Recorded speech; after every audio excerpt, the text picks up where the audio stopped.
Key concepts of contracts. Overview of contracts. 3 big questions. Has an enforceable contract been formed? Has the contract been performed? Excuse. What are the remedies for breach? Common law or the UCC. Common laws for services. UCC 2 is for goods. Applies to merchants and non-merchants. Mixed contracts. Rule 1, all or nothing rule. Exception, divisible contracts. Rule 2, predominant purpose test. See Conwell v. Gray Loon Outdoor Marketing Group. For case law, website creation and maintenance is a service contract. The offer, manifestation of willingness to enter agreement that creates power of acceptance.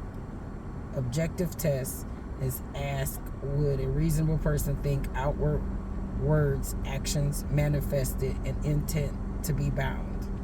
Look for situations with humor or anger. The case law cited Embry v.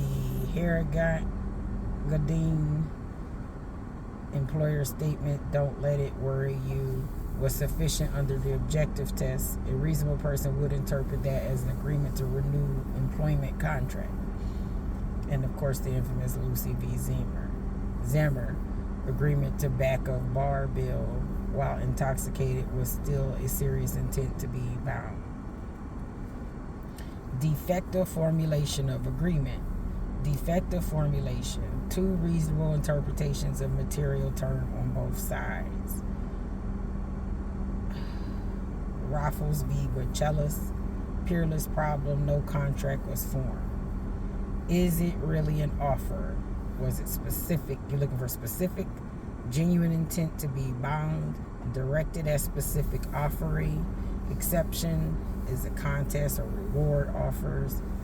Offer must give power to accept. See Lonergan v. Skolnick.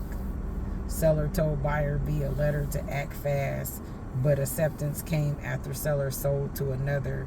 Court held no power of acceptance created because final round of approval remained with the seller. Advertisements or advertisements. General rule, ads are not offers, but invitations to deal, except when specific with no room for negotiation. See Leonard versus PepsiCo, or Lefkowitz versus Great Minneapolis Store. Acceptance is a manifestation of willingness to enter the agreement. The offerer is a master of the offer. In unilateral contracts, acceptance by action. Bilateral contracts, acceptance by return promise. Say Carlisle v. Carbolic Smoke Ball, where a woman accepted an offer in an ad to pay anyone who used their smoke ball and still become sick. Court held it was a unilateral offer with acceptance by performance. Communicating acceptance. Acceptance must be communicated to the offerer. Hendricks v. Behe. Buyer's offer acceptance signed by seller, but communicated to buyer, so buyer's revocation was effective. Acceptance by performance. Unilateral offer. Acceptance only by performance. Part performance must allow performance to be completed once started. See the Evertight Roofing Corp v. Green, where the offer indicated performance would be acceptance, or the Glover v. Jewish War Veterans, $500 reward for information leading to arrest. Court ruled lack of knowledge of reward prior to performance is not a contract. Acceptance by silence. You got the implied in fact contracts where you're communicating with gestures/actions. See Wrench v. Taco Bell, where use of Chihuahua acts as acceptance to a marketing plan even without formally acceptance. Unintentional acceptance, must intend to accept. History of dealing. Silence in the past may imply silence is acceptable. Ammons v. Wilson. Wilson rejected order for shortening after 12 days of silence. Court held past experience informed the silence as acceptance. The mailbox rule and timing of acceptance. Acceptance is effective when sent. Doesn't apply, 1, if something else sent first, 2, to other communications, 3, to options. Adams v. Linsell established the mailbox rule. Rejection, counteroffer, and the mirror image rule. Rejection, common law counteroffer, and conditional acceptance squashes the offer. Mirror image rule. Terms of a common law acceptance must match offer or its counteroffer, if but only on condition. Squash common law offer. Minneapolis and St. Louis Railway v. Columbus Rolling Mill. Acceptance following earlier counteroffer rejection does not revive initial offer. UCC 2-207, the Battle of the Forms. UCC 2-207-1. Acceptance can be valid even if it contains additional or different terms.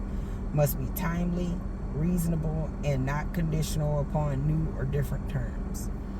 UCC 2-207-2. New terms only controls if 1, both parties are merchants. 2, new term doesn't materially alter deal. 3, offer didn't limit acceptance to its terms. 4, offerer doesn't object. The knockout rule. Different terms and offer and acceptance knock each other out. Difficult for new terms to govern. Definitely gotta master that one. That one was a hard one. Leonard Pever v. Evans Products Company. An illustration of 2-207 and Battle of Forms at Work. Dispute as to whether there was an oral contract followed by confirming memo, whether forms constituted offer and acceptance, or whether purported acceptance was really a counteroffer due to unless proviso. Case remanded. Terminating offers. 6 ways to terminate. Express revocation by offerer to offeree. Constructive revocation. Offeree learns offerer has acted in a way inconsistent with ability to contract. Rejection by offeree. Counteroffer by offeree. Counter inquiry or indecision are okay. Death of the offer. A reasonable amount of time has passed. Remember, offer can choose to revive offer.